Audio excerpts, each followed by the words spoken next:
ਵਾਹਿਗੁਰੂ ਜੀ ਕਾ ਖਾਲਸਾ ਵਾਹਿਗੁਰੂ ਜੀ ਕੀ ਫਤਿਹ। ਫਤਿਹ ਟੀਵੀ ਦੇ ਸਟੂਡੀਓ ਤੋਂ ਪ੍ਰੋਗਰਾਮ ਪੰਥ ਦੀਆਂ ਸਿੰਘੀਆਂ ਲੈ ਕੇ ਮੈਂ ਰਾਜੇਸ਼ਵਰ ਕੌਰ ਆਪ ਜੀ ਦੀ ਸੇਵਾ ਵਿੱਚ ਹਾਜ਼ਰ ਹਾਂ।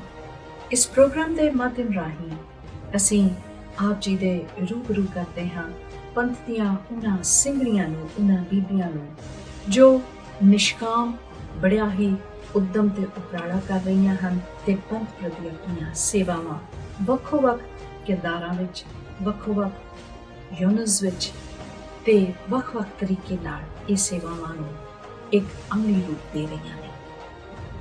ਅੱਜ ਜੋ ਭੈਣ ਜੀ, ਜੋ ਬੀਬੀ ਜੀ ਸਾਡੇ ਸਟੂਡੀਓ ਵਿੱਚ ਆਏ ਨੇ, ਆਓ ਉਹਨਾਂ ਨਾਲ ਆਪ ਜੀ ਦੀ ਮੁਲਾਕਾਤ ਕਰਾਈਏ ਤੇ ਸਭ ਤੋਂ ਪਹਿਲਾਂ ਫਤਿਹ ਦਾ ਆਦਾਨ ਪ੍ਰਦਾਨ। ਬੀਬੀ ਜੀ, ਵਾਹਿਗੁਰੂ ਜੀ ਕਾ ਖਾਲਸਾ ਵਾਹਿਗੁਰੂ ਜੀ ਕੀ ਫਤਿਹ। ਵਾਹਿਗੁਰੂ ਜੀ ਕਾ ਖਾਲਸਾ ਵਾਹਿਗੁਰੂ ਜੀ ਕੀ ਫਤਿਹ ਜੀ। ਇਹਨਾਂ ਦਾ ਨਾਮ ਹੈ ਜਸਪ੍ਰੀਤ ਕੌਰ ਤੇ ਮੈਂ ਇਹਨਾਂ ਬਾਰੇ ਕੁਝ ਵੀ ਕਹਾਂ, ਇਹਨਾਂ ਦਾ ਤਾਰੁਫ ਕਰਾਵਾਂ। ਮੈਂ ਚਾਹਾਂਗੀ ਕਿ ਤੁਸੀਂ ਆਪਣੇ ਲਫ਼ਜ਼ਾਂ ਵਿੱਚ ਆਪਣੇ ਬਾਰੇ ਸਾਡੇ ਸੁਣਨ ਤੇ ਵੇਖਣ ਵਾਲੇ ਸਰੋਤਿਆਂ ਨੂੰ ਆਪਣੇ ਬਾਰੇ ਕੁਝ ਜਾਣਕਾਰੀ ਦਿਓ। ਮੈਂ ਜਸਪ੍ਰੀਤ ਕੌਰ, ਜੋ ਕਿ ਲੁਧਿਆਣੇ ਦੀ ਜੰਮਪਲ, ਇੱਥੇ ਪੜ੍ਹੀ ਲਿਖੀ ਔਰ ਅੱਜ ਗੁਰੂ ਨਾਨਕ ਮਲਟੀਵਰਸਿਟੀ ਦੇ ਵਿੱਚ ਉੱਥੋਂ ਦੇ ਸਾਰੇ ਪ੍ਰੋਜੈਕਟਸ ਨੂੰ ਸੰਭਾਲ ਰਹੀ ਹਾਂ। ਅਗਰ ਮੈਂ ਆਪਣੀ ਲਾਈਫ ਦੀ ਗੱਲ ਕਰਾਂ ਤਾਂ ਜੋ ਗੁਰਸਿੱਖੀ ਦੀ ਦਾਤ ਮਿਲੀ ਹੈ ਵਾਹਿਗੁਰੂ ਦੀ ਕਿਰਪਾ ਸਦਕਾ ਪੇਰੈਂਟਸ ਦੇ ਥਰੂ, ਜੋ ਘਰ ਦਾ ਮਾਹੌਲ ਸੀ ਉਹਦੇ ਵਿੱਚੋਂ ਮਿਲੀ। ਕਿਉਂਕਿ ਬਚਪਨ ਦੇ ਵਿੱਚ ਇੱਕ ਗੱਲ ਸਿਖਾਈ ਗਈ ਸੀ ਕਿ ਜਦ ਤੱਕ ਪਾਠ ਨਹੀਂ ਕਰਨਾ ਤਦ ਤੱਕ ਤੁਸੀਂ ਮੂੰਹ ਵਿੱਚ ਪਾਣੀ ਦਾ ਘੁੱਟ ਵੀ ਨਹੀਂ ਪਾ ਸਕਦੇ। ਉਹ ਗੱਲਾਂ ਅੱਜ ਸਾਨੂੰ ਅਗਰ ਦ੍ਰਿੜ ਕਰਾਈਆਂ ਨਾ ਜਾਂਦੀਆਂ ਤਾਂ ਸ਼ਾਇਦ ਅਸੀਂ ਇੱਥੇ ਤੱਕ ਨਾ ਪਹੁੰਚ ਪਾਉਂਦੇ। ਉਹਨਾਂ ਗੱਲਾਂ ਕਰਕੇ ਔਰ ਗੁਰਸਿੱਖੀ ਦੇ ਕਰਕੇ, ਬਾਣੀ ਦੇ ਕਰਕੇ, ਕਿ ਹਰ ਵੇਲੇ ਬਾਣੀ ਨੂੰ ਯਾਦ ਕਰਾਉਣ ਦਾ ਡਿਫਰੈਂਟ, ਤਾਂ ਕਿ ਇੱਕ ਸ਼ੌਂਕ ਪੈਦਾ ਕਰਨਾ ਕਿ ਡਿਫਰੈਂਟ ਕੰਪੀਟੀਸ਼ਨਸ ਵਿੱਚ ਜਾਣਾ ਔਰ ਉਹਦੇ ਕਰਕੇ ਉਹਦੇ ਬੈਕਗਰਾਊਂਡ ਤਿਆਰ ਕਰਨੀ। ਜੇ ਅਸੀਂ ਗੁਰਬਾਣੀ ਕੰਠ 'ਤੇ ਜਾਣਾ ਹੈ ਤਾਂ ਉਹਦੀ ਤਿਆਰੀ ਕਰਵਾਉਣੀ ਪੇਰੈਂਟਸ ਵੱਲੋਂ। ਔਰ ਅੱਜ ਸਾਨੂੰ ਲੱਗਦਾ ਹੈ ਕਿ ਸ਼ਾਇਦ ਉਦੋਂ ਅਸੀਂ ਫੀਲ ਕਰਦੇ ਹੋਵਾਂਗੇ ਕਿ ਕਿਉਂ ਸਾਨੂੰ ਇੱਦਾਂ ਕਿਹਾ ਜਾਂਦਾ ਹੈ, ਪਰ ਅੱਜ ਅਸੀਂ ਬੜਾ ਵਧੀਆ ਫੀਲ ਕਰਦੇ ਹਾਂ, ਮਾਣ ਮਹਿਸੂਸ ਹੁੰਦਾ ਕਿ ਜੇ ਉਹ ਸਮਾਂ ਨਾ ਹੁੰਦਾ ਤਾਂ ਅੱਜ ਅਸੀਂ ਇੱਥੇ ਨਾ ਹੁੰਦੇ। ਜੀ, ਵੱਡੇ ਭਾਗ ਨੇ ਜੋ ਆਪ ਜੀ ਨੂੰ ਬਚਪਨ ਤੋਂ ਹੀ ਇੱਕ ਐਸਾ ਮਾਹੌਲ ਮਿਲਿਆ, ਇੱਕ ਐਸਾ ਪਰਿਵਾਰ ਜਿਨ੍ਹਾਂ ਨੇ ਆਪ ਜੀ ਨੂੰ ਇਸ ਰਾਹ ਤੇ ਤੋਰਿਆ। ਪਰਿਵਾਰ ਵਿੱਚੋਂ ਜੋ ਤੁਸੀਂ ਗ੍ਰਹਿਣ ਕੀਤਾ ਉਹ ਤੁਸੀਂ ਦੱਸਿਆ। ਅਦਰਵਾਈਜ਼ ਐਕੈਡੈਮਿਕਲੀ ਤੁਸੀਂ ਕਿੱਥੇ ਤਾਈਂ ਵਿੱਦਿਆ ਗ੍ਰਹਿਣ ਕੀਤੀ? ਮੇਰੀ ਜਿਹੜੀ ਸਟੱਡੀ ਹੈ BSc B.Ed ਔਰ ਉਸ ਤੋਂ ਬਾਅਦ ਮੈਂ MA 6 ਸਟੱਡੀਜ਼ ਕੀਤੀਆਂ। ਔਰ ਇਸ ਸਟੱਡੀਜ਼ ਦੇ ਦੌਰਾਨ ਹੀ ਕਾਫੀ ਕੁਛ ਸਿੱਖਣ ਨੂੰ ਵੀ ਮਿਲਿਆ ਔਰ ਸੇਵਾ ਦਾ ਮੌਕਾ ਵੀ ਮਿਲਿਆ। ਕਿਉਂਕਿ B.Ed ਕਰਨ ਤੋਂ ਬਾਅਦ ਮੇਰਾ ਮਨ ਸੀ ਟੀਚਿੰਗ ਲਾਈਨ ਦੇ ਵਿੱਚ ਜਾਣ ਦਾ। ਸੋ ਮੈਨੂੰ ਇੱਕ ਬੜਾ ਵਧੀਆ ਪਲੈਟਫਾਰਮ ਮਿਲਿਆ ਔਰ ਮੈਂ ਅਕਾਲ ਅਕੈਡਮੀ ਢੀਂਡਸਾ ਦੇ ਵਿੱਚ ਐਜ਼ ਅ ਸਾਇੰਸ ਟੀਚਰ ਉੱਥੇ 11 ਮਹੀਨੇ ਲਈ ਟੀਚ ਕੀਤਾ। ਬੜਾ ਵਧੀਆ ਐਕਸਪੀਰੀਅੰਸ ਰਿਹਾ ਬੱਚਿਆਂ ਦੇ ਨਾਲ ਮਿਲ ਕੇ, ਕਿਉਂਕਿ ਜਦੋਂ ਅਸੀਂ ਬੱਚਿਆਂ ਨੂੰ ਸਾਇੰਸ ਸਿਖਾਉਂਦੇ ਸੀ ਨਾਲ ਦੀ ਨਾਲ ਉਹਨਾਂ ਨੂੰ ਲਿੰਕ ਕਰ ਦੇਣਾ ਗੁਰਬਾਣੀ ਦੇ ਨਾਲ। ਔਰ ਜਦੋਂ ਸਟਾਰਟਿੰਗ ਕਰਨੀ ਬੱਚਿਆਂ ਨੂੰ ਇੱਕ ਥਾਟ ਇੱਦਾਂ ਦਾ ਦੇਣਾ, ਮਤਲਬ ਇੱਕ ਮਨ ਦੇ ਵਿੱਚ ਸੀ ਕਿ ਅਸੀਂ ਇਕੱਲੀ ਇੱਕ ਚੀਜ਼ ਨਹੀਂ ਪੜ੍ਹਾਉਣੀ। ਜੇ ਅੱਜ ਬੱਚਿਆਂ ਨੂੰ ਅਸੀਂ ਸਾਇੰਸ ਨੂੰ ਅੱਜ ਗੁਰਬਾਣੀ ਦੇ ਨਾਲ ਰਿਲੇਟ ਕਰ ਦਾਂਗੇ ਨਾ, ਇਹ ਬੱਚੇ ਜਦੋਂ ਵੱਡੇ ਹੋਣਗੇ ਇਹ ਉਸ ਲੈਵਲ ਤੱਕ ਪਹੁੰਚਣਗੇ ਔਰ ਇਹ ਸੋਚਣਗੇ ਕਿ ਵਾਕਈ ਜੋ ਗੁਰਬਾਣੀ ਹੈ, ਗੁਰੂਆਂ ਨੇ ਸਾਨੂੰ ਜੋ ਬਾਣੀ ਦਿੱਤੀ ਹੈ, ਅੱਜ ਸਾਇੰਟੀਫਿਕਲੀ ਵੀ ਇਹਨੂੰ ਅਸੀਂ ਪ੍ਰੂਵ ਕਰ ਸਕਦੇ ਹਾਂ। ਤੁਸੀਂ ਇਸ ਚੀਜ਼ ਨੂੰ ਕਿੱਦਾਂ ਪ੍ਰੂਵ ਕਰਦੇ ਹੋ? ਕਿਉਂਕਿ ਇਹ ਸਿਰਫ ਬੱਚਿਆਂ ਨੂੰ ਸਮਝਾਉਣ ਵਾਲੀ ਗੱਲ ਨਹੀਂ, ਬਹੁਤ ਐਸੇ ਸਾਡੇ ਆਮ ਸੰਗਤ ਵੀ ਹੁੰਦੀ ਹੈ, ਆਮ ਵੀ ਜੋ ਬਹੁਤਾਤ ਵਿੱਚ ਕਈਆਂ ਨੂੰ ਇਸ ਚੀਜ਼ ਦੀ ਜਾਣਕਾਰੀ ਨਹੀਂ। So how do you explain Gurmat and science? ਜਿਵੇਂ ਇੱਕ ਛੋਟੀ ਜਿਹੀ ਐਗਜ਼ਾਮਪਲ ਅਸੀਂ ਲਈਦੀ ਹੈ ਬੱਚਿਆਂ ਦੇ ਲਈ ਕਿ ਜਿਹੜੀ ਐਨਰਜੀ ਦਾ ਲਾਅ ਅਸੀਂ ਬੱਚਿਆਂ ਨੂੰ ਸਿਖਾਈਦਾ, ਉਹਦੇ ਵਿੱਚ ਅਸੀਂ ਇੱਕ ਗੱਲ ਕਹੀਦੀ ਹੈ ਕਿ energy can neither be created nor be destroyed but it can be change from one form to the another form. So ਇਹ ਜਿਹੜੀ ਅਸੀਂ ਬੱਚਿਆਂ ਨੂੰ ਗੱਲ ਦੱਸੀ ਦੀ ਹੈ, ਫਿਰ ਨਾਲ ਉਹਨਾਂ ਨੂੰ ਦੱਸੀਦਾ ਹੈ ਕਿ ਗੁਰੂ ਸਾਹਿਬ ਜੀ ਨੇ ਸਾਨੂੰ ਕੀ ਕਿਹਾ, ਜ਼ਮੀਂ ਜ਼ਮਾ ਕੇ ਬਿਖੇ ਸਮਸਤ ਏਕ ਜੋਤ ਹੈ, ਨਾ ਘਾਟ ਹੈ ਨਾ ਬਾੜ ਹੈ, ਨਾ ਘਾਟ ਬਾੜ ਹੋਤ ਹੈ। ਸੋ ਇੱਦਾਂ ਦੀਆਂ ਗੱਲਾਂ ਦੱਸ ਕੇ ਹੋਰ ਬੜੀਆਂ ਐਗਜ਼ਾਮਪਲਸ ਆਉਂਦੀਆਂ ਨੇ। ਜੇ ਅਸੀਂ ਬੱਚਿਆਂ ਨੂੰ ਡਾਰਵਿਨ ਦੀ ਥਿਊਰੀ ਸਮਝਾਉਂਦੇ ਸੀ ਤਾਂ ਨਾਲ ਉਹਨਾਂ ਨੂੰ ਦੱਸ ਦਈਦਾ ਸੀ ਕਿ ਗੁਰੂ ਜੀ ਨੇ ਸਾਨੂੰ ਕੀ ਕਿਹਾ, ਕਿ ਜਿਹੜਾ ਪਰਮਾਤਮਾ ਹੈ ਉਹਨੇ ਪਹਿਲਾਂ ਕੀ ਕੀਤਾ ਸ੍ਰਿਸ਼ਟੀ ਸਾਜਣ ਦੇ ਲਈ। ਸਭ ਤੋਂ ਪਹਿਲਾਂ ਹਵਾ ਆਈ ਹੈ, ਫਿਰ ਜਲ ਆਇਆ, ਉਹਦੇ ਤੋਂ ਇਹ ਸਾਰੀ ਸ੍ਰਿਸ਼ਟੀ ਪੈਦਾ ਹੋਈ ਹੈ। ਸੋ ਇਸ ਤਰ੍ਹਾਂ ਕਰਕੇ ਬਹੁਤ ਸਾਰੀਆਂ ਐਗਜ਼ਾਮਪਲਸ ਬੱਚਿਆਂ ਨੂੰ ਦੇਈਦੀਆਂ ਸੀ ਤਾਂ ਬੜੀ ਖੁਸ਼ੀ ਹੁੰਦੀ ਸੀ ਦੱਸ ਕੇ ਕਿ ਜਿੱਥੇ ਅਸੀਂ ਨਾਲ ਦੀ ਨਾਲ ਆਪਣੀ ਕਿਰਤ ਕਰ ਰਹੇ ਹਾਂ, ਧਰਮ ਦਾ ਪ੍ਰਚਾਰ ਸਹਿਜੇ ਹੋਈ ਜਾ ਰਿਹਾ ਹੈ। ਜੀ, ਜੇ ਅੱਜ ਪੰਥ ਵਿੱਚ ਸਾਡੀ ਸੋਚ ਇਸ ਤਰ੍ਹਾਂ ਦੀ ਹੋ ਜਾਵੇ ਕਿ ਅਸੀਂ ਆਪਣੇ ਆਪ ਨੂੰ ਇਤਨੀ ਖੂਬਸੂਰਤੀ ਨਾਲ ਐਕਸਪਲੇਨ ਕਰ ਸਕੀਏ, ਤੇ ਅੱਜ ਬਹੁਤ ਸਾਰੀਆਂ ਐਸੀਆਂ ਜੋ ਕਨਫਿਊਜ਼ਨਸ ਨੇ ਜਾਂ ਐਸੀਆਂ ਗੱਲਾਂ ਜੋ ਸਾਡੇ ਮਨਾਂ ਵਿੱਚ ਸਿਰਫ ਪੰਥ ਨਹੀਂ, ਆਮ ਲੋਕਾਈ ਵਿੱਚ ਜੋ ਸੋਚ ਹੈ ਉਸ ਵਿੱਚ ਕਾਫੀ ਤਬਦੀਲੀ ਆ ਸਕਦੀ ਹੈ ਜੇ ਅਸੀਂ ਆਪਣੇ ਆਪ ਨੂੰ ਸਮਝਾ ਸਕੀਏ। ਅੱਜ ਸਮਾਂ ਉਹ ਨਹੀਂ ਕਿ ਅਸੀਂ ਜੋ ਕਿਹਾ ਅਸੀਂ ਉਹਨੂੰ ਐਕਸਪਲੇਨ ਨਾ ਕਰੀਏ, ਕਿਉਂਕਿ ਅੱਜ ਸੋਚ ਇੱਦਾਂ ਦੀ ਹੋ ਗਈ ਹੈ ਕਿ ਅਸੀਂ ਹਰ ਗੱਲ ਦੇ 100 ਸਵਾਲ ਰੱਖਦੇ ਹਾਂ ਕਿ ਇਹ ਗੱਲ ਇੱਦਾਂ ਕਿਉਂ ਹੈ, ਇਹ ਇੱਦਾਂ ਕਿਉਂ ਹੈ, ਇਸ ਨੂੰ ਇੱਦਾਂ ਕਿਉਂ ਕਿਹਾ ਗਿਆ। ਜੇ ਅਸੀਂ ਆਪਣੇ ਆਪ ਹੀ ਇਹ ਕੋਸ਼ਿਸ਼ ਕਰੀਏ ਕਿ ਜੇ ਕੋਈ ਸਾਨੂੰ ਸਵਾਲ ਕਰਦਾ ਹੈ ਤੇ ਅਸੀਂ ਉਸ ਦਾ ਜਵਾਬ ਦੇ ਸਕੀਏ, ਅਸੀਂ ਉਸ ਗੱਲ ਨੂੰ ਸਮਝਾ ਸਕੀਏ ਕਿ ਭਾਈ ਪਿਆਰਿਆ, ਇਹ ਗੱਲ ਸਤਿਗੁਰੂ ਨੇ ਬਹੁਤਾ ਸਮਾਂ ਪਹਿਲਾਂ ਇਸ ਤਰ੍ਹਾਂ ਸਾਨੂੰ ਸਮਝਾ ਦਿੱਤੀ।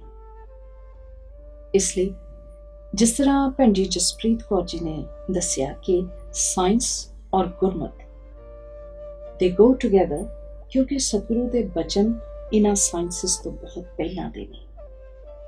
ਅਗਲਾ ਸਵਾਲ ਜੋ ਮੈਂ ਆਪ ਜੀ ਤੋਂ ਪੁੱਛਣਾ ਚਾਹੂੰਗੀ, ਇੱਕ ਤੇ ਵਿਦਿਆ ਜੋ ਤੁਸੀਂ ਕਾਲਜਸ ਜਾਂ ਯੂਨੀਵਰਸਿਟੀਜ਼ ਚ ਲਈ, ਉਸ ਤੋਂ ਬਾਅਦ ਤੁਸੀਂ ਸੇਵਾ ਨਿਭਾਈ ਐਜ਼ ਅ ਟੀਚਰ। ਉਮਰ ਵਿੱਚ ਕੋਈ ਨਾ ਕੋਈ ਜਾਂ at a certain point of life ਤੁਹਾਡੇ ਜੀਵਨ ਵਿੱਚ ਕੋਈ ਨਾ ਕੋਈ ਐਸਾ ਜ਼ਰੂਰ ਹੁੰਦਾ ਹੈ ਜਿਹਨੂੰ ਤੁਸੀਂ ਆਪਣਾ ਆਈਡਲ ਮੰਨਣ ਲੱਗ ਪੈਂਦੇ। ਇਹ ਜ਼ਰੂਰੀ ਨਹੀਂ ਕਿ ਇੱਕ ਹੀ ਹੋਵੇ, ਉਹ ਬਹੁਤੇ ਹੋ ਸਕਦੇ ਹਨ ਜਿਨ੍ਹਾਂ ਨੂੰ ਤੁਸੀਂ ਜਿੱਦਾਂ ਜਿੱਦਾਂ ਟਾਈਮ ਗੁਜ਼ਰਦਾ ਹੈ ਤੁਸੀਂ ਉਹਨਾਂ ਤੋਂ ਬਹੁਤ ਕੁਝ ਸਿੱਖਦੇ ਹੋ ਔਰ ਉਹਨੂੰ ਆਪਣੀ ਪਰਸਨੈਲਿਟੀ ਤੇ ਲਾਗੂ ਕਰਦੇ ਹੋ। ਜੇ ਜੋ ਚੰਗਾ ਲੱਗਾ ਉਹ ਗ੍ਰਹਿਣ ਕਰ ਲਿਆ ਤੇ ਆਪਣੀ ਸ਼ਖਸੀਅਤ ਨੂੰ ਨਿਖਾਰਦੇ ਜਾਂਦੇ ਹੋ। ਤੁਹਾਡੇ ਜੀਵਨ ਵਿੱਚ ਐਸਾ ਕੋਈ ਜਿਹਨੂੰ ਤੁਸੀਂ ਵਾਕਈ ਮੰਨਦੇ ਹੋਵੋ ਕਿ ਹਾਂ, ਇਸ ਇਨਸਾਨ ਤੋਂ, ਇਸ ਸ਼ਖਸੀਅਤ ਤੋਂ ਮੈਂ ਬਹੁਤ ਮੁਤਾਸਰ ਹੋਈ ਹਾਂ। ਸਭ ਤੋਂ ਪਹਿਲਾਂ ਤਾਂ ਮੈਂ ਆਪਣੇ ਆਈਡੀਅਲ ਮੰਨਦੀ ਆਪਣੇ ਪੇਰੈਂਟਸ ਨੂੰ, ਕਿਉਂਕਿ ਸਾਨੂੰ ਘਰ ਦਾ ਮਾਹੌਲ ਜੋ ਦਿੱਤਾ ਗਿਆ ਔਰ ਜੋ ਸਾਨੂੰ ਸਿਖਾਇਆ ਗਿਆ, ਚਾਹੇ ਉਹ ਪਰਿਵਾਰਕ ਜ਼ਿੰਮੇਵਾਰੀਆਂ ਨੇ, ਚਾਹੇ ਉਹ ਸਮਾਜਿਕ ਜ਼ਿੰਮੇਵਾਰੀਆਂ ਨੇ, ਚਾਹੇ ਉਹ ਧਾਰਮਿਕ ਜ਼ਿੰਮੇਵਾਰੀਆਂ ਨੇ, ਬੜਾ ਕੁਝ ਸਾਨੂੰ ਸਿੱਖਣ ਨੂੰ ਮਿਲਿਆ। ਪਰ ਉਸ ਤੋਂ ਇਲਾਵਾ ਵੀ ਬਹੁਤ ਸਾਰੇ ਗੁਰਸਿੱਖ ਸਾਨੂੰ ਇੱਦਾਂ ਦੇ ਮਿਲਦੇ ਨੇ ਜਿਨ੍ਹਾਂ ਦੀ ਲਾਈਫ 'ਚੋਂ ਅਸੀਂ ਕੁਛ ਨਾ ਕੁਛ ਚੰਗਾ ਗ੍ਰਹਿਣ ਕਰ ਸਕਦੇ ਹਾਂ, ਕਿਉਂਕਿ ਗੁਰੂ ਸਾਹਿਬ ਜੀ ਨੇ ਵੀ ਕਿਹਾ, ਸਾਂਝ ਕਰੀ ਜੈ ਗੁਣ ਹੈ ਕੇਰੀ ਛੋਟ ਅਵਗਣ ਚਲੀਏ। ਤਾਂ ਹਰੇਕ ਤੋਂ ਕੋਈ ਨਾ ਕੋਈ ਚੰਗੀ ਗੱਲ ਸਿੱਖ ਲੈਣੀ। ਹੁਣ ਜਿੱਦਾਂ ਮੈਂ ਇੱਕ ਐਗਜ਼ਾਮਪਲ ਦਿੰਦੀ ਹਾਂ ਕਿ ਸਰਦਾਰ ਜਸਵਿੰਦਰ ਸਿੰਘ ਜੀ ਖਾਲਸਾ UK ਤੋਂ, ਹੁਣ ਉਹਨਾਂ ਦੀ ਲਾਈਫ ਤੋਂ ਸਾਨੂੰ ਵਿਸ਼ਵਾਸ ਦੀ, ਭਰੋਸੇ ਦੀ ਬੜੀ ਐਗਜ਼ਾਮਪਲਸ ਮਿਲਦੀਆਂ ਨੇ ਕਿ ਕਿਸ ਤਰ੍ਹਾਂ ਉਹਨਾਂ ਨੇ ਭਰੋਸਾ ਕਰਕੇ ਆਪਣੀ life a beggar to king, ਇੱਕ ਭਿਖਾਰੀ ਤੋਂ ਰਾਜੇ ਵਾਲਾ ਜੀਵਨ ਬਣਿਆ। ਸਿਰਫ ਉਹਨਾਂ ਵਿੱਚ ਇੱਕ ਗੁਣ ਸੀ, ਭਰੋਸਾ ਪਰਮਾਤਮਾ ਤੇ। ਉਹ ਭਰੋਸਾ ਅਸੀਂ ਆਪਣੇ ਵਿੱਚ ਕਿੱਦਾਂ ਲੈ ਕੇ ਆਉਣਾ, ਪੂਰੀ ਕੋਸ਼ਿਸ਼ ਕਰੀਦੀ ਆ ਉਹਨਾਂ ਦੀ ਹਿਸਟਰੀ ਸੁਣ ਕੇ ਕਿ ਉਹਨਾਂ ਦੀ ਲਾਈਫ ਦੇ ਵਿੱਚ ਕੀ ਹੋਇਆ, ਕਿੱਦਾਂ ਦੀ ਐਗਜ਼ਾਮਪਲਸ ਨੇ, ਉਹਨਾਂ ਨੂੰ ਫਿਰ ਆਪਣੇ ਵਿੱਚ ਇੰਪਲੀਮੈਂਟ ਕਰਨ ਦੀ ਕੋਸ਼ਿਸ਼ ਕਰਨੀ। ਉਵੇਂ ਹੀ ਇੱਕ ਨੇ ਡਾਕਟਰ ਸਰਬਜੀਤ ਸਿੰਘ ਜੀ ਰੇਨੂਕਾ, ਉਹਨਾਂ ਦੀ ਲਾਈਫ ਤੋਂ ਸਾਨੂੰ ਬੜਾ ਕੁਝ ਇੰਸਪਾਇਰ ਕਰਨ ਵਾਲਾ ਕਿ ਉਹਨਾਂ ਨੇ ਹਰ ਗੱਲ ਤੇ ਸਾਨੂੰ ਸਮਝਾਉਣਾ, ਇਸ ਤਰ੍ਹਾਂ ਨਹੀਂ ਜੀ, ਇਸ ਤਰ੍ਹਾਂ ਕਰੀਏ। ਜਾਂ ਹੋਰ ਬਹੁਤ ਸਾਰੇ ਸੱਜਣ ਮਿੱਤਰ ਇੱਦਾਂ ਦੇ ਮਿਲਦੇ ਨੇ ਜਿਨ੍ਹਾਂ ਦੀ ਲਾਈਫ ਤੋਂ ਅਸੀਂ ਬੜਾ ਕੁਝ ਸਿੱਖਦੇ ਰਹਿੰਦੇ ਹਾਂ। ਹੁਣ ਜਿੱਦਾਂ ਸਾਨੂੰ ਇੱਕ ਗੱਲ ਕਹੀ ਗਈ ਸੀ ਕਿ ਜਿੱਥੇ ਜਾਣਾ ਹੈ, ਜਿੱਥੇ ਅਸੀਂ ਆਪਣੀ ਗੱਲ ਕਰਨੀ ਹੈ, ਨਾਲ ਗੁਰਮਤਿ ਦੀ ਗੱਲ ਜ਼ਰੂਰ ਕਰਕੇ ਆਉਣੀ ਹੈ। ਹੁਣ ਪਿੱਛੇ ਜਦੋਂ ਮੈਨੂੰ ਮੌਕਾ ਮਿਲਿਆ ਐਜ਼ ਅ ਪ੍ਰਿੰਸੀਪਲ ਸੇਵਾ ਕਰਨ ਦਾ, ਤਾਂ ਉੱਥੇ ਬੱਚਿਆਂ ਨੂੰ ਸਾਡੀ ਕੋਸ਼ਿਸ਼ ਰਹਿਣੀ ਕਿ ਛੋਟੇ ਹੁੰਦਿਆਂ ਤੋਂ ਉਹਨਾਂ ਨੂੰ ਗੁਰਸਿੱਖੀ ਵੱਲ ਪ੍ਰੇਰਿਆ ਜਾਵੇ। ਤਾਂ ਉਹਦੇ ਵਿੱਚ ਕੁਝ ਬੱਚੇ ਇੱਦਾਂ ਦੇ ਜਿੱਦਾਂ ਹੁਣ ਬਚਪਨ ਤੋਂ ਉਹਨਾਂ ਨੂੰ ਜਿੱਥੇ ਸਟੱਡੀ ਦੇਣੀ, ਧਿਆਨ ਰੱਖਣਾ ਕੁਆਲਿਟੀ ਮਿਸ ਨਾ ਹੋਵੇ। ਤਾਂ ਬੱਚਿਆਂ ਨਾਲ ਜਦੋਂ ਗੁਰਮਤਿ ਦੀ ਗੱਲ ਕਰਨੀ, ਬੱਚਿਆਂ ਨੇ ਘਰ ਜਾ ਕੇ ਪੇਰੈਂਟਸ ਨੂੰ ਕਹਿਣਾ, ਮੰਮੀ ਤੁਹਾਨੂੰ ਪਤਾ ਇੱਕ ਓਂਕਾਰ ਦਾ ਕੀ ਮਤਲਬ ਹੁੰਦਾ ਹੈ, ਤੁਹਾਨੂੰ ਪਤਾ ਸਤਨਾਮ ਇਹਦਾ ਕੀ ਮੀਨਿੰਗ ਹੁੰਦਾ ਹੈ। ਕਹਿਣ ਦਾ ਭਾਵ ਕਿ ਉਹਨਾਂ ਨੇ ਹਰ ਵੇਲੇ ਉਹ ਗੱਲਾਂ ਕਰਨੀਆਂ, ਉਹਦੇ ਨਾਲ ਪੇਰੈਂਟਸ ਨੂੰ ਹੋਰ ਖੁਸ਼ੀ ਹੋਣੀ। ਹੁਣ ਅੱਜ ਕੱਲ੍ਹ ਅਸੀਂ ਇੱਕ ਸਕੂਲ ਰਨ ਕਰ ਰਹੇ ਹਾਂ ਗੁਰੂ ਨਾਨਕ ਮਲਟੀਵਰਸਿਟੀ ਵੱਲੋਂ, Guru Nanak Dev ji institute of study foundation, ਜਿਹਦੇ ਵਿੱਚ ਛੋਟੀਆਂ 50 ਲੜਕੀਆਂ ਨੇ, nursery, LKG, UKG, kindergarten section ਹੈ ਸਾਰਾ। ਔਰ ਉਹਨਾਂ ਬੱਚਿਆਂ ਨੂੰ ਵੀ ਅਸੀਂ ਕੋਸ਼ਿਸ਼ ਕਰੀਦੀ ਹੈ ਕਿ ਜਿੱਥੇ ਅਸੀਂ ਸਟੱਡੀ ਦੇਣੀ ਹੈ, ਨਾਲ ਦੀ ਨਾਲ ਉਹਨਾਂ ਨੂੰ ਅਸੀਂ ਗੱਲ ਕਰਨੀ ਹੈ ਗੁਰਮਤਿ ਦੀ। ਔਰ ਅੱਜ ਉਹ ਬੱਚੀਆਂ ਇੰਨੀਆਂ ਖੁਸ਼ ਨੇ ਔਰ ਉਹ ਚਾਹੁੰਦੀਆਂ ਨੇ ਕਿ ਅਸੀਂ ਵੀ ਦਸਤਾਰ ਬਣੀਏ। ਹਜੇ ਫਸਟ ਕਲਾਸ ਹੋਈ ਹੈ, ਮੈਮ ਕੀ ਅਸੀਂ ਵੀ ਦਸਤਾਰ ਬਣ ਸਕਦੇ ਹਾਂ?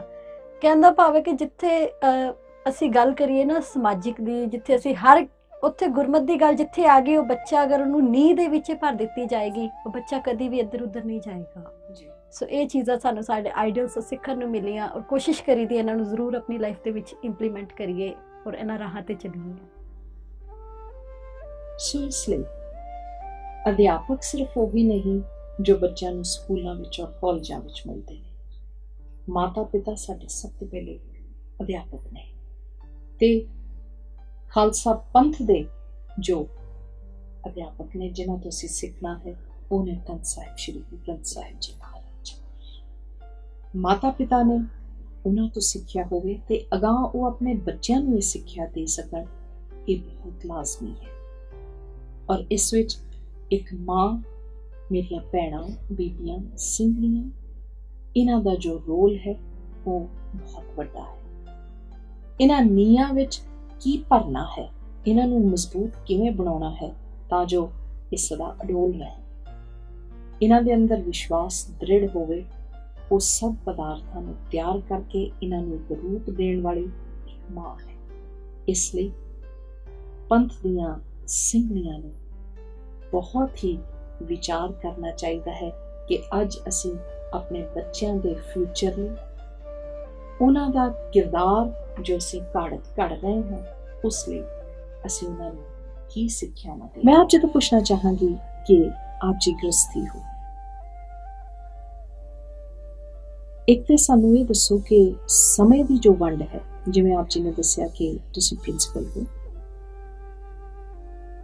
ਗ੍ਰਸਤੀ ਹੋਣ ਦੇ ਨਾਤੇ ਕਾਫੀ ਐਸੀਆਂ ਡਿਊਟੀਆਂ ਹੁੰਦੀਆਂ ਨੇ ਤੁਹਾਡੇ ਉੱਤੇ ਜਿਹੜੀਆਂ ਤੁਸੀਂ ਨਿਭਾਉਣੀਆਂ। ਉਹਦੇ ਨਾਲ ਨਾਲ ਤੁਸੀਂ ਇੱਕ ਜੌਬ ਕਰ ਰਹੇ ਹੋ, ਇਹਨਾਂ ਦੋਨਾਂ ਨੂੰ ਤੁਸੀਂ ਕਿਵੇਂ ਬੈਲੈਂਸਡ ਕਰਕੇ ਚਲਾ ਰਹੇ ਹੋ? ਜਿੱਦਾਂ ਕਿ ਪਹਿਲਾਂ ਪੇਰੈਂਟਸ ਨੇ ਬੜਾ ਸਾਥ ਦਿੱਤਾ, ਔਰ ਜਿੱਥੇ ਵੀ ਜਾਣਾ ਉਹਨਾਂ ਨੇ ਪੂਰਾ ਸਹਿਯੋਗ ਦੇਣਾ। ਕਿਤੇ ਕੈਂਪਸ ਨੇ ਬੱਚਿਆਂ ਦੇ, ਜਾਂ ਕੋਈ ਸੈਮੀਨਾਰ ਹੈ, ਕੋਈ ਪ੍ਰੋਗਰਾਮ ਹੈ, ਕੀਰਤਨ ਦੀ ਹਾਜ਼ਰੀ ਹੈ, ਤਾਂ ਉਹਨਾਂ ਨੇ ਪੂਰੀ ਸਪੋਰਟ ਕੀਤੀ। ਔਰ ਲਾਸਟ 5 ਮੰਥ ਮਤਲਬ 5 ਮਹੀਨੇ ਪਹਿਲਾਂ ਮੇਰੀ ਮੈਰਿਜ ਹੋਈ, ਔਰ ਉਸ ਤੋਂ ਬਾਅਦ ਪਰਿਵਾਰ ਨੇ ਮੇਰਾ ਬੜਾ ਸਾਥ ਦਿੱਤਾ। ਮੇਰੇ ਹਸਬੈਂਡ, ਮੇਰੇ ਮਦਰ ਇਨ ਲਾ, ਉਹਨਾਂ ਨੇ ਬਹੁਤ ਸਹਿਯੋਗ ਦਿੱਤਾ। ਜਿੱਥੇ ਵੀ ਜਾਣਾ ਹੈ, ਕੋਈ ਸਮਾਗਮ ਹੈ ਜਾਂ ਕੋਈ ਕੈਂਪ ਹੈ, ਕੁਛ ਵੀ ਹੈ, ਪੂਰਾ ਸਹਿਯੋਗ ਦਿੰਦੇ ਨੇ ਨਾਲ, ਤੇ ਘਰਦਿਆਂ ਦੀ ਸਪੋਰਟ ਦੇ ਨਾਲ ਹੀ ਇਹ ਸਾਰੇ ਕੰਮ ਹੋ ਸਕਦੇ ਨੇ। ਤੇ ਕੀ ਆਪ ਜੀ ਮੰਨਦੇ ਹੋ ਕਿ ਕੁਛ ਵੀ ਕਰਨ ਲਈ, ਖਾਸ ਤੌਰ ਤੇ ਇੱਕ ਔਰਤ ਨੂੰ ਆਪਣੇ ਆਪ ਨੂੰ ਉੱਥੇ ਰੱਖ ਕੇ ਮੈਨੂੰ ਇਸ ਦਾ ਜਵਾਬ ਦੇਣਾ ਆਪ ਜੀ, ਕਿ ਜੇਕਰ ਇਦਾਂ ਦਾ ਮਾਹੌਲ ਨਾ ਮਿਲੇ, ਜਿੱਥੇ ਤੁਹਾਡਾ ਸਾਥ ਇਦਾਂ ਦਾ ਨਾ ਹੋਵੇ ਜਿਹੜਾ ਤੁਹਾਨੂੰ ਅਗਾਂਹ ਤੋਰੇ, ਜਾਂ ਜੇ ਉਹ ਹੋਵੇ ਵੀ, ਜੇ ਇੱਕ ਲਾਈਫ ਪਾਰਟਨਰ ਅੱਛਾ ਮਿਲੇ ਪਰ ਬਾਕੀ ਦੇ ਪਰਿਵਾਰ ਦਾ ਮਾਹੌਲ ਉਦਾਂ ਦਾ ਨਾ ਮਿਲੇ, ਤੇ ਕੀ ਇੱਕ ਬੀਬੀ ਆਪਣੀਆਂ ਜੋ ਉਹਦੀਆਂ ਸੋਚਾਂ ਨੇ ਜਾਂ ਜੋ ਉਹਦੇ ਸੁਪਨੇ ਨੇ ਉਹਨਾਂ ਨੂੰ ਸਾਕਾਰ ਰੂਪ ਦੇ ਸਕਦੀ? ਘਰ ਦੀ ਜਿਹੜੀ ਸਪੋਰਟ ਹੈ, ਪੂਰੀ ਫੈਮਿਲੀ ਦੀ ਸਪੋਰਟ ਸਭ ਤੋਂ ਜ਼ਿਆਦਾ ਜ਼ਰੂਰੀ ਹੈ। ਕਿਉਂਕਿ ਜੇ ਫੈਮਿਲੀ ਦੀ ਸਪੋਰਟ ਨਾ ਹੋਵੇ ਤਾਂ ਇਹਦੇ ਨਾਲ ਕੀ ਹੈ ਕਿ ਅਗਰ ਅਸੀਂ ਅਗਲੇ ਕੰਮ ਕਰਦੇ ਵੀ ਹਾਂ ਤਾਂ ਪਿੱਛੋਂ ਜਿਹੜੀ ਪ੍ਰੋਬਲਮਸ ਆਉਂਦੀਆਂ ਉਹ ਫੇਸ ਕਰਨੀਆਂ ਮੁਸ਼ਕਿਲ ਹੁੰਦੀਆਂ ਨੇ। ਤਾਂ ਗੁਰੂ ਸਾਹਿਬ ਜੀ ਨੇ ਵੀ ਕਿਹਾ, ਪਹਿਲ ਜਿਹੜੀ ਦਿੱਤੀ ਹੈ ਉਹ ਦਿੱਤੀ ਹੈ ਮਾਤਾ ਪਿਤਾ ਨੂੰ, ਤੇ ਜਦ ਤੱਕ ਅਸੀਂ ਉਹਨਾਂ ਦੀ ਸੇਵਾ ਨਹੀਂ ਕਰਦੇ, ਜੇ ਅਸੀਂ ਘਰ ਦੀ ਸੇਵਾ ਛੱਡ ਕੇ ਬਾਹਰ ਦੀ ਸੇਵਾ ਤੇ ਜਾਈਏ ਤਾਂ ਉਹ ਵੀ ਕਿਤੇ ਲਾਹੇ ਨਹੀਂ ਜਾਂਦੀ। ਕਿਉਂਕਿ ਗੁਰੂ ਸਾਹਿਬ ਜੀ ਨੇ ਕਿਹਾ ਕਿ ਸਟਾਰਟਿੰਗ ਘਰ ਤੋਂ ਕਰੀਏ। ਤੇ ਜੇ ਅਸੀਂ ਘਰ ਦੇ ਵਿੱਚ ਪਿਆਰ ਵਾਲਾ ਮਾਹੌਲ ਬਣਾਵਾਂਗੇ, ਸੇਵਾ ਵਾਲਾ ਮਾਹੌਲ ਬਣਾਵਾਂਗੇ, ਤਾਂ ਹੀ ਜੇ ਅਸੀਂ ਕੱਲ ਨੂੰ ਬਾਹਰ ਜਾ ਕੇ ਪ੍ਰਚਾਰ ਕਰ ਸਕਾਂਗੇ, ਉਹਦਾ ਅਸਰ ਹੋਏਗਾ।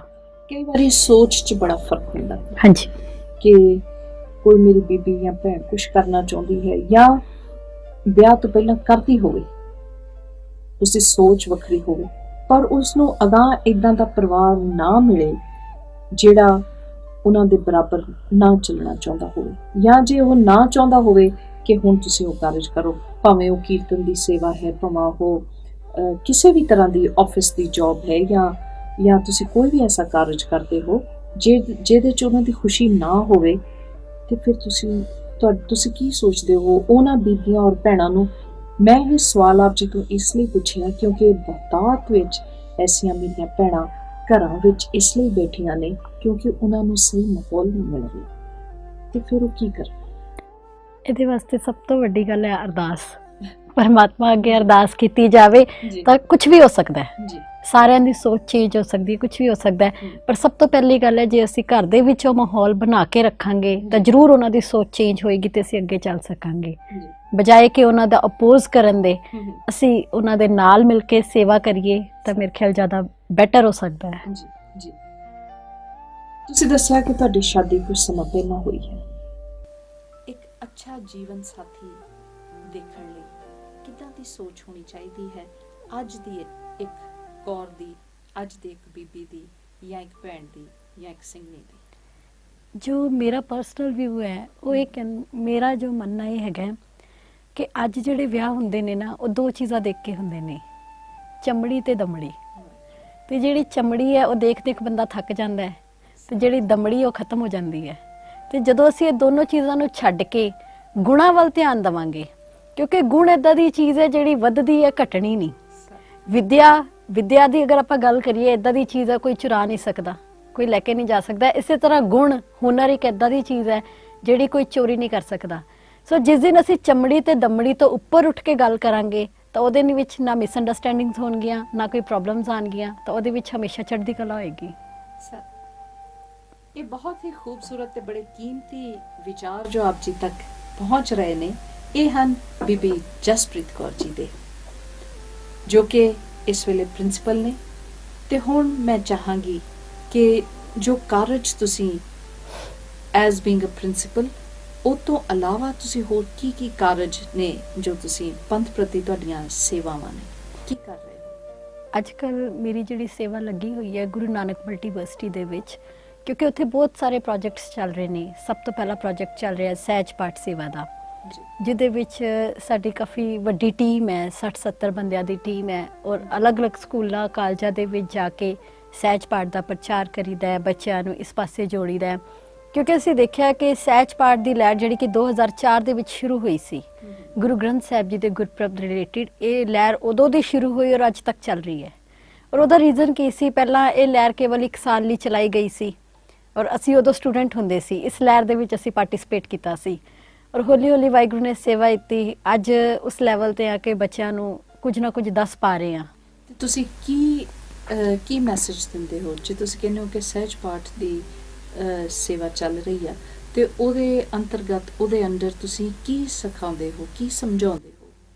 ਅਸੀਂ ਬੱਚਿਆਂ ਨੂੰ ਸਭ ਤੋਂ ਪਹਿਲੀ ਗੱਲ ਤਾਂ ਇਹ ਦੱਸੀ ਦੀ ਹੈ ਕਿ ਗੁਰੂ ਗ੍ਰੰਥ ਸਾਹਿਬ ਜੀ ਪੜ੍ਹਨ ਵਾਸਤੇ ਨੇ, ਕਿਉਂਕਿ ਅੱਜ ਕੱਲ੍ਹ ਮੈਕਸੀਮਮ ਕੀ ਹੁੰਦਾ ਹੈ ਕਿ ਅਸੀਂ ਮੱਥਾ ਟੇਕ ਕੇ ਵਾਪਸ ਆ ਜਾਂਦੇ ਹਾਂ। ਔਰ ਇੱਕ ਗੱਲ ਜਿਹੜੀ ਭਾਈ ਜਸਬੀਰ ਸਿੰਘ ਜੀ ਖਾਲਸਾ ਖੰਨੇ ਵਾਲਿਆਂ ਨੇ ਕਹੀ ਸੀ, ਉਹਨਾਂ ਪਾਸ ਇੱਕ ਸੱਜਣ ਆਏ ਤਾਂ ਉਹਨਾਂ ਨੂੰ ਕਹਿਣ ਲੱਗੇ, ਤਾਂ ਅੱਗੋਂ ਭਾਈ ਸਾਹਿਬ ਨੇ ਕੁਐਸਚਨ ਪੁੱਛਿਆ ਕਿ ਕਦੇ ਤੁਸੀਂ ਗੁਰੂ ਗ੍ਰੰਥ ਸਾਹਿਬ ਜੀ ਦੇ ਦਰਸ਼ਨ ਕੀਤੇ ਨੇ? ਤਾਂ ਉਹਨਾਂ ਨੇ ਕਿਹਾ, ਭਾਈ ਸਾਹਿਬ ਤੁਸੀਂ ਕੀ ਗੱਲਾਂ ਕਰਦੇ ਹੋ, ਤੁਹਾਨੂੰ ਪਤਾ ਹੈ ਕਿ ਮੈਂ ਸੈਕਟਰੀ ਹਾਂ ਤਾਂ ਮੈਂ ਤਾਂ ਰੋਜ਼ ਗੁਰਦੁਆਰੇ ਜਾਣਾ। ਕਹਿੰਦੇ ਨਹੀਂ, ਮੇਰਾ ਸਵਾਲ ਹੈ ਕਿ ਕੀ ਕਦੇ ਤੁਸੀਂ ਗੁਰੂ ਗ੍ਰੰਥ ਸਾਹਿਬ ਜੀ ਦੇ ਦਰਸ਼ਨ ਕੀਤੇ ਨੇ? ਕਹਿੰਦੇ ਭਾਈ ਸਾਹਿਬ ਕਦੀ ਕਦੀ ਮੈਂ 2 ਵਾਰੀ ਵੀ ਗੁਰਦੁਆਰੇ ਜਾਣਾ। ਤਾਂ ਉਹਨਾਂ ਨੇ ਕਿਹਾ ਨਹੀਂ, ਮੇਰਾ ਸਵਾਲ ਹੈ ਕਿ ਕਦੇ ਗੁਰੂ ਗ੍ਰੰਥ ਸਾਹਿਬ ਜੀ ਦੇ ਦਰਸ਼ਨ ਕੀਤੇ ਨੇ? ਤਾਂ ਉਹਨਾਂ ਨੇ ਅੱਗੇ ਹੱਥ ਜੋੜੇ, ਭਾਈ ਸਾਹਿਬ ਮੈਨੂੰ ਸਮਝ ਨਹੀਂ ਆ ਰਹੀ ਤੁਸੀਂ ਕੀ ਕਹਿਣਾ ਚਾਹ ਰਹੇ ਹੋ। ਤਾਂ ਭਾਈ ਸਾਹਿਬ ਨੇ ਇੱਕ ਗੱਲ ਕਹੀ ਕਿ ਗੁਰਦੁਆਰੇ ਜਾਣਾ ਮੁਬਾਰਕ ਹੈ, ਮੱਥਾ ਟੇਕਣਾ ਮੁਬਾਰਕ ਹੈ, ਰੁਮਾਲੇ ਚੜਾਣੇ ਮੁਬਾਰਕ ਨੇ, ਪਰ ਗੁਰੂ ਗ੍ਰੰਥ ਸਾਹਿਬ ਜੀ ਦੇ ਅਸਲ ਦਰਸ਼ਨ ਨੇ ਇੱਕ ਓਂਕਾਰ ਤੋਂ ਲੈ ਕੇ 18, 10, 20 ਤੱਕ ਅੱਖਰ ਅੱਖਰ ਬਾਣੀ, ਜਦ ਤੱਕ ਜ਼ਿੰਦਗੀ 'ਚ ਇੱਕ ਵਾਰੀ ਨਹੀਂ ਪੜ੍ਹ ਲੈਂਦੇ ਅਸੀਂ ਆਪਣੇ ਗੁਰੂ ਦੇ ਦਰਸ਼ਨ ਨਹੀਂ ਕੀਤੇ। ਔਰ ਅੱਜ ਜਿਹੜੀਆਂ ਅਸੀਂ ਨਾਲ ਬੱਚਿਆਂ ਨੂੰ ਗੱਲਾਂ ਦੱਸੀ ਦੀਆਂ ਕਿ ਕਈ ਵਾਰ ਸਾਡੇ ਮਨਾਂ ਦੇ ਵਿੱਚ ਅਸੀਂ ਦੇਹਧਾਰੀਆਂ ਪਾਸ ਜਾਂਦੇ ਹਾਂ, ਉਹਦਾ ਰੀਜ਼ਨ ਦੱਸਦੇ ਹਾਂ ਕਿ ਗੁਰੂ ਗ੍ਰੰਥ ਸਾਹਿਬ ਜੀ ਤੋਂ ਸਾਨੂੰ ਆਨਸਰਸ ਨਹੀਂ ਮਿਲਦੇ। ਅਸੀਂ ਕਹਿੰਦੇ ਹਾਂ ਜਦੋਂ ਕੁਐਸਚਨ ਕਰੋ ਨਾ, ਗੋਦ ਵਿੱਚ ਬੈਠ ਕੇ ਹੁਕਮਨਾਮਾ ਲਓ, ਤਾਂ ਜਿਹੜਾ ਵੀ ਕੁਐਸਚਨ ਹੁੰਦਾ ਉਹਦਾ ਆਨਸਰ ਸਾਨੂੰ ਮਿਲ ਜਾਂਦਾ ਹੈ। ਪਰ ਗੱਲ ਇਹ ਹੈ ਕਿ ਜਦੋਂ ਅਸੀਂ ਗੁਰੂ ਨਾਲ ਗੱਲਾਂ ਕਰਾਂਗੇ ਐਜ਼ ਅ ਫਰੈਂਡ, ਅਸੀਂ ਬੱਚਿਆਂ ਨੂੰ ਬੱਚਿਆਂ ਦੇ ਲੈਵਲ ਤੇ ਜਾ ਕੇ ਕੋਸ਼ਿਸ਼ ਕਰੀਦੀ ਹੈ ਦੱਸਣ ਦੇ ਲਈ ਕਿ ਤੁਹਾਡਾ ਬੈਸਟ ਫਰੈਂਡ ਕੌਣ ਹੈ। ਅਗਰ ਤੁਹਾਡਾ ਕੋਈ ਬੈਸਟ ਫਰੈਂਡ ਹੈ, ਤੁਹਾਡੇ ਬਹੁਤ ਸਾਰੇ ਫਰੈਂਡਸ ਨੇ, ਤੁਹਾਨੂੰ ਕੋਈ ਪ੍ਰੋਬਲਮ ਆ ਗਈ ਤਾਂ ਤੁਹਾਡੀ ਸਭ ਤੋਂ ਪਹਿਲਾਂ ਹੈਲਪ ਕੌਣ ਕਰੇਗਾ? ਤਾਂ ਬੱਚਿਆਂ ਦਾ ਆਨਸਰ ਹੁੰਦਾ ਕਿ ਬੈਸਟ ਫਰੈਂਡ। ਉਹ ਤੁਹਾਡਾ ਬੈਸਟ ਫਰੈਂਡ ਕਿਉਂ ਹੈ? ਕਿਉਂਕਿ ਅਸੀਂ ਉਹਦੇ ਨਾਲ ਰੋਜ਼ ਗੱਲਾਂ ਕਰਦੇ ਹਾਂ, ਅਸੀਂ ਉਹਨੂੰ ਰੋਜ਼ ਮਿਲਦੇ ਹਾਂ, ਅਸੀਂ ਉਹਦੇ ਰੋਜ਼ ਹਾਲ ਚਾਲ ਪੁੱਛਦੇ ਹਾਂ। ਤੇ ਤੁਹਾਡੇ ਬਾਕੀ ਫਰੈਂਡਸ ਤੇ ਬੈਸਟ ਫਰੈਂਡਸ ਦੇ ਵਿੱਚ ਕੀ ਫਰਕ ਹੈ? ਉਹ ਕਹਿੰਦੇ ਬਾਕੀ ਫਰੈਂਡਸ, ਕਈ ਫਰੈਂਡਸ ਇੱਦਾਂ ਦੇ ਨੇ ਜਿਨ੍ਹਾਂ ਨੂੰ ਅਸੀਂ ਸਿਰਫ ਬਰਥਡੇ ਵਿਸ਼ ਕਰੀਦਾ, ਕਈ ਫਰੈਂਡਸ ਇੱਦਾਂ ਦੇ ਨੇ ਜਿਨ੍ਹਾਂ ਨਾਲ ਕਦੀ ਕਦੀ ਗੱਲ ਹੋ ਜਾਂਦੀ ਹੈ, ਪਰ ਜਿਹੜਾ ਬੈਸਟ ਹੁੰਦਾ ਉਹਨੂੰ ਅਸੀਂ ਰੋਜ਼ ਗੱਲ ਕਰਦੇ ਹਾਂ। ਅਸੀਂ ਬੱਚਿਆਂ ਨੂੰ ਕਹੀਦਾ ਹੈ ਕਿ ਉਹ ਤੁਹਾਡੀ ਹਰ ਵੇਲੇ ਹੈਲਪ ਕਰਦਾ ਹੈ, ਪਰ ਕੋਈ ਐਸਾ ਮੌਕਾ ਹੁੰਦਾ ਹੈ ਕਿ ਜਿੱਥੇ ਅਸੀਂ ਪਰਮਾਤਮਾ ਤੋਂ ਮਦਦ ਮੰਗਦੇ ਹਾਂ ਔਰ ਪਰਮਾਤਮਾ ਸਿਰਫ ਆਪਣੇ ਬੈਸਟ ਫਰੈਂਡ ਦੀ ਹੈਲਪ ਕਰਦਾ ਹੈ। ਔਰ ਉਹ ਬੈਸਟ ਫਰੈਂਡ ਅਸੀਂ ਤਾਂ ਹੀ ਬਣਾਂਗੇ ਜੇ ਅਸੀਂ ਰੋਜ਼ ਉਹਦੇ ਨਾਲ ਗੱਲਾਂ ਕਰਾਂਗੇ। ਤੇ ਉਹਦੇ ਨਾਲ ਰੋਜ਼ ਗੱਲਾਂ ਕਰਨ ਦਾ ਇੱਕੋ ਤਰੀਕਾ ਹੈ ਕਿ ਰੋਜ਼ ਸਹਿਜ ਪਾਠ ਨੂੰ ਆਪਣੇ ਨਿਤਨੇਮ ਦਾ ਅੰਗ ਬਣਾ ਕੇ ਕੇਵਲ ਇੱਕ ਸ਼ਬਦ ਰੋਜ਼ ਦਾ ਕਰ ਲਈਏ ਤਾਂ ਕਿ ਪਰਮਾਤਮਾ ਨਾਲ ਅਸੀਂ ਗੱਲਾਂ ਕਰ ਸਕੀਏ। ਬੀਬੀ ਜਸਪ੍ਰੀਤ ਕੌਰ ਜੀ, ਤੁਸੀਂ ਸੁਣਨ ਔਰ ਵੇਖਣ ਵਾਲੀ ਸਾਰੀ ਸੰਗਤ ਲਈ, ਸਰੋਤਿਆਂ ਲਈ ਕੀ ਮੈਸੇਜ ਦੇਣਾ ਚਾਹੋਗੇ? ਮੇਰਾ ਸਾਰਿਆਂ ਨੂੰ ਇੱਕੋ ਮੈਸੇਜ, ਜਿਹੜੀ ਅਸੀਂ ਅੱਜ ਗੱਲਬਾਤ ਕੀਤੀ ਸਹਿਜ ਪਾਠ ਦੀ, ਸਭ ਤੋਂ ਪਹਿਲਾਂ ਤਾਂ ਇੱਕੋ ਹੀ ਮੈਸੇਜ ਹੈ ਕਿ ਜ਼ਰੂਰ ਜਿਹੜੀ ਭਾਈ ਸਾਹਿਬ ਨੇ ਗੱਲ ਕੀਤੀ ਕਿ ਅਸੀਂ ਆਪਣੇ ਗੁਰੂ ਦੇ ਦਰਸ਼ਨ ਜ਼ਰੂਰ ਕਰੀਏ, ਘੱਟੋ ਘੱਟ ਜ਼ਿੰਦਗੀ 'ਚ ਇੱਕ ਵਾਰੀ। ਇੱਕ ਓਂਕਾਰ ਤੋਂ ਲੈ ਕੇ 18, 10, 20 ਤੱਕ ਆਪਣੀ ਜ਼ਿੰਦਗੀ ਦੇ ਵਿੱਚ ਇੱਕ ਵਾਰੀ ਇਹਨੂੰ ਜ਼ਰੂਰ ਪੜ੍ਹੀਏ। ਔਰ ਦੂਸਰਾ ਮੇਰਾ ਇੱਕ ਮੈਸੇਜ ਹੈ ਸਾਰੀ ਸੰਗਤ ਦੇ ਲਈ, ਖਾਸ ਕਰਕੇ ਨੌਜਵਾਨ ਲੜਕੀਆਂ ਦੇ ਲਈ, ਕਿਉਂਕਿ ਕਈ ਵਾਰ ਅੱਜ ਕੱਲ੍ਹ ਅਸੀਂ ਸੋਚਦੇ ਹਾਂ ਕਿ ਜਿਹੜੀ ਦਸਤਾਰ ਹੈ ਸ਼ਾਇਦ ਇਹ ਮਤਲਬ ਇੱਕ ਰੁਕਾਵਟ ਹੈ ਸਾਡੇ ਰਸਤੇ ਦੇ ਵਿੱਚ, ਪਰ ਇਸ ਤਰ੍ਹਾਂ ਦਾ ਕੁਝ ਨਹੀਂ ਹੈ। ਜੇ ਸਾਡੇ ਵਿੱਚ ਗੁਣ ਨੇ ਤਾਂ ਇਹਦੀ ਵੈਲਿਊ ਪਏਗੀ। ਔਰ ਜਿਹੜੇ ਸਾਡੇ ਗੁਣ ਨੇ ਇਹਨਾਂ ਨੇ ਨਿਖਰ ਕੇ ਸਾਹਮਣੇ ਆਣਾ ਹੈ। ਸੋ ਬਜਾਏ ਕਿ ਅਸੀਂ ਬਾਹਰਲੀ ਸਜਾਵਟ ਕਰਨ ਦੇ, ਜੇ ਅਸੀਂ ਆਪਣੀ ਅੰਦਰਲੀ ਰੂਹ ਦੀ ਸਜਾਵਟ ਕਰ ਲਈਏ ਔਰ ਚਮੜੀ ਤੇ ਦਮੜੀ ਨੂੰ ਛੱਡ ਕੇ ਗੁਣਾਂ ਦੀ ਗੱਲ ਕਰੀਏ, ਤਾਂ ਅਸੀਂ ਇਸ ਸੰਸਾਰ ਦੇ ਵਿੱਚ ਆਪਣਾ ਨਾਮ ਬਹੁਤ ਅੱਗੇ ਤੱਕ ਲੈ ਕੇ ਜਾ ਸਕਦੇ ਹਾਂ। ਔਰ ਉਹਦੇ ਵਿੱਚ ਕੋਈ ਵੀ ਚੀਜ਼ ਸਾਡੇ ਰਸਤੇ ਵਿੱਚ ਰੁਕਾਵਟ ਨਹੀਂ, ਬਲਕਿ ਫਿਰ ਇਹ ਜਿਹੜੀ ਦਸਤਾਰ ਹੈ ਇਹ ਸਾਡੇ ਲਈ ਇੱਕ ਯੂਨੀਕਨੈਸ ਦਾ ਕੰਮ ਕਰਦੀ ਹੈ ਔਰ ਗੁਰੂ ਸਾਹਿਬ ਦੀ ਕਿਰਪਾ ਸਾਡੇ ਤੇ ਬਣੀ ਰਹਿੰਦੀ ਹੈ। ਸੋ ਇਹੀ ਇੱਕ ਮੈਸੇਜ ਸਾਰਿਆਂ ਦੇ ਲਈ ਹੈ। ਬਹੁਤ ਹੀ ਕੀਮਤੀ ਮੈਸੇਜ। ਔਰ ਇਸ ਤੋਂ ਮੈਂ ਇਹ ਸੋਚਦੀ ਹਾਂ ਕਿ ਸਾਨੂੰ ਸਭਨਾਂ ਨੂੰ ਪ੍ਰੇਰਣਾ ਮਿਲਦੀ ਹੈ ਕਿ ਅੱਜ ਦੇ ਸਮੇਂ ਵਿੱਚ ਜਿੱਥੇ ਅਸੀਂ ਔਰਤ ਨੂੰ ਇੱਕ ਸੇਮ ਸਟੈਂਡਰਡਸ ਤੇ ਰੱਖਦੇ ਹਾਂ, ਅਸੀਂ ਕਹਿੰਦੇ ਹਾਂ ਕਿ ਅਸੀਂ ਸਭ ਦੇ ਬਰਾਬਰ ਹਾਂ, ਕਿਸੇ ਤੋਂ ਘੱਟ ਨਹੀਂ ਹਾਂ, ਤੇ ਫਿਰ ਜਦ ਅਸੀਂ ਕਿਸੇ ਸੁਪਨੇ ਨੂੰ ਜਾਂ ਆਪਣੀ ਸੋਚ ਨੂੰ ਇੱਕ ਸਾਕਾਰ ਰੂਪ ਦੇਣਾ ਹੈ ਤੇ ਉਦੋਂ ਸਾਨੂੰ ਪਿੱਛੇ ਨਹੀਂ ਹਟਣਾ ਚਾਹੀਦਾ। ਪੰਥ ਵਿੱਚ ਬਹੁਤ ਹੀ ਰਤਨ ਜਵਾਹਰ ਮਾਣਕ ਨੇ ਬੀਬੀਆਂ ਦੇ ਰੂਪ ਵਿੱਚ ਵੀ, ਜਿਨ੍ਹਾਂ ਨੂੰ ਹੰਭਲਾ ਮਾਰਨਾ ਚਾਹੀਦਾ ਹੈ। ਇਕਾਗਰਤਾ ਆਪਣੀ ਬਣਾਓ, ਆਪਣੇ ਅੰਦਰ ਚੜ੍ਹਦੀ ਕਲਾ ਪੈਦਾ ਕਰੋ ਕਿ ਅਸੀਂ ਪੰਥ ਲਈ, ਸੁਸਾਇਟੀ ਲਈ, ਸਿਰਫ ਮੈਂ ਇਹ ਨਹੀਂ ਕਹਿੰਦੀ ਕਿ ਅਸੀਂ ਸਿਰਫ ਆਪਣੇ ਪੰਥ ਲਈ ਕੁਝ ਕਰਨਾ ਹੈ, ਇਹ ਸਭ ਤੋਂ ਪਹਿਲਾਂ ਕਰਨਾ ਹੈ। ਬਾਣੀ ਤੇ ਬਾਣੇ ਦੇ ਧਾਰਨੀ ਹੋ ਕੇ ਆਪਣੇ ਆਪ ਨੂੰ ਇਤਨਾ ਉੱਚਾ ਚੱਕ ਲਓ ਕਿ ਕੋਈ ਇਹ ਨਾ ਕਹੇ ਕਿ ਇਹ ਜੀਵਨ ਅਜਾਈ ਚਲਾ ਗਿਆ, ਤੁਸੀਂ ਤੇ ਕੀਤਾ ਹੀ ਕੁਝ ਨਹੀਂ। ਸਤਿਗੁਰੂ ਦੀ ਬੜੀ ਬਖਸ਼ਿਸ਼ ਹੈ, ਉਹਨਾਂ ਸਾਨੂੰ ਬੀਬੀਆਂ ਨੂੰ ਵੀ ਦੁਨੀਆ ਦੇ ਇਤਿਹਾਸ ਵਿੱਚ ਇਹ ਕਿਤੇ ਵੇਖਣ ਨੂੰ ਨਹੀਂ ਮਿਲਦਾ ਜਿੱਥੇ ਔਰਤ ਤੇ ਮਰਦ ਕੋਲ ਇੱਕੋ ਜਿਹੀ ਰੂਲਸ ਰੈਗੂਲੇਸ਼ਨਸ ਲਾਈਫਸਟਾਈਲ ਹੋਵੇ।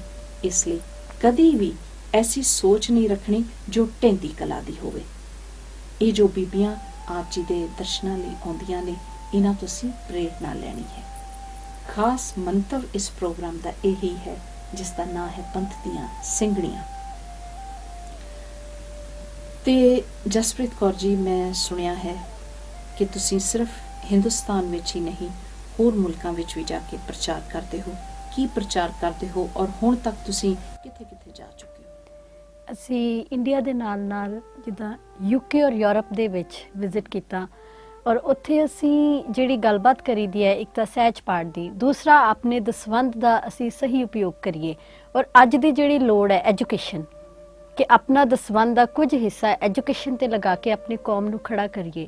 ਕਿਉਂਕਿ ਅੱਜ ਜਿਹੜੀ ਸਿੱਖਾਂ ਦੀ ਲੜਾਈ ਸ਼ੁਰੂ ਤੋਂ ਚੱਲਦੀ ਆ ਰਹੀ ਹੈ ਔਰ ਇਹਦੇ ਵਿੱਚ ਜਿਹੜੀ ਲੜਾਈ ਹੈ ਉਹ ਅੱਜ ਵੀ ਹੈ, ਅੱਜ ਵੀ ਸਾਨੂੰ ਮਾਰਾਂ ਪੈਂਦੀਆਂ ਨੇ, ਪਰ ਅੱਜ ਜਿਹੜੀ ਕਿਰਪਾਨ ਦੀ ਸਾਨੂੰ ਲੋੜ ਹੈ, ਸਵੋਰਡ ਆਫ ਐਨਲਾਈਟਨਮੈਂਟ, ਗਿਆਨ ਖੜਗ, ਔਰ ਜਿਹਦੇ ਕੋਲ ਗਿਆਨ ਖੜਗ ਹੋਏਗਾ ਉਹਨੂੰ ਕਿਤੋਂ ਮਾਰ ਨਹੀਂ ਪੈ ਸਕਦੀ। ਸੋ ਆਓ ਆਪਣੀ ਕੌਮ ਨੂੰ ਸੰਭਾਲੀਏ। ਇੱਕ ਮੈਸੇਜ ਅਸੀਂ ਸਾਰਿਆਂ ਨੂੰ ਦਿੰਦੇ ਹਾਂ ਕਿ ਇੱਕ ਬੱਚੇ ਨੂੰ ਅਗਰ ਅਸੀਂ ਪੜ੍ਹਨ ਲਾ ਦਈਏ, ਉਹਦੀ ਫੀਸਾਂ ਭਰ ਦਈਏ, ਤਾਂ ਉਹ ਬੱਚਾ ਵੱਡਾ ਹੋ ਕੇ ਸਾਨੂੰ ਕਿੰਨੀਆਂ ਅਸੀਸਾਂ ਦੇਗਾ, ਉਹਦਾ ਪਰਿਵਾਰ ਸਾਨੂੰ ਕਿੰਨੀਆਂ ਅਸੀਸਾਂ ਦੇਗਾ। ਔਰ ਉਹਦੇ ਨਾਲ ਅਸੀਂ UK ਦੇ ਵਿੱਚ ਪਿਛਲੇ ਕੁਝ ਸਾਲਾਂ ਤੋਂ ਕੁਝ ਕੰਪੀਟੀਸ਼ਨਸ ਔਰ ਕੈਂਪਸ ਕਰਵਾ ਰਹੇ ਹਾਂ, ਜਿੱਦਾਂ ਕਿ ਬੱਚਿਆਂ ਦੇ ਗੁਰਬਾਣੀ ਕੰਠ ਮੁਕਾਬਲੇ ਕਰਵਾਏ ਗਏ, ਗੁਰਬਾਣੀ ਕੰਠ ਅਤੇ ਵਿਚਾਰ ਮੁਕਾਬਲੇ ਕਰਵਾਏ ਗਏ, ਔਰ ਉਸ ਤੋਂ ਇਲਾਵਾ ਅਲੱਗ-ਅਲੱਗ ਜਗ੍ਹਾ ਤੇ ਜਾ ਕੇ ਕੈਂਪਸ ਕੀਤੇ ਗਏ ਔਰ ਬੱਚਿਆਂ ਨੂੰ ਸਿੱਖੀ ਦੇ ਬਾਰੇ ਜਾਣੂ ਕਰਵਾਇਆ ਗਿਆ। ਅੱਜ ਜੋ ਤੁਸੀਂ ਵਿਚਾਰ ਸੁਣੇ ਨੇ, ਇਹ ਸਨ ਬੀਬੀ ਜਸਪ੍ਰੀਤ ਕੌਰ ਜੀ ਦੇ। ਤੇ ਹੁਣ ਆਪ ਜੀ ਤੋਂ ਇਜਾਜ਼ਤ ਲੈਣ ਦਾ ਸਮਾਂ ਹੋ ਗਿਆ ਹੈ। ਭੁੱਲਾਂ ਗਲਤੀਆਂ ਦੀ ਖਿਮਾ ਮੰਗਦੇ ਹੋਏ ਇਜਾਜ਼ਤ ਦਿਓ। ਮੁੜ ਫਿਰ ਆਪ ਜੀ ਦੇ ਦੀਦਾਰ ਕਰਨ ਲਈ ਹਾਜ਼ਰੀਆਂ ਭਰਾਂਗੇ। ਤਦ ਤੱਕ ਲਈ ਫਤਿਹ ਪ੍ਰਵਾਨ ਕਰੋ ਜੀ। ਵਾਹਿਗੁਰੂ ਜੀ ਕਾ ਖਾਲਸਾ, ਵਾਹਿਗੁਰੂ ਜੀ ਕੀ ਫਤਿਹ।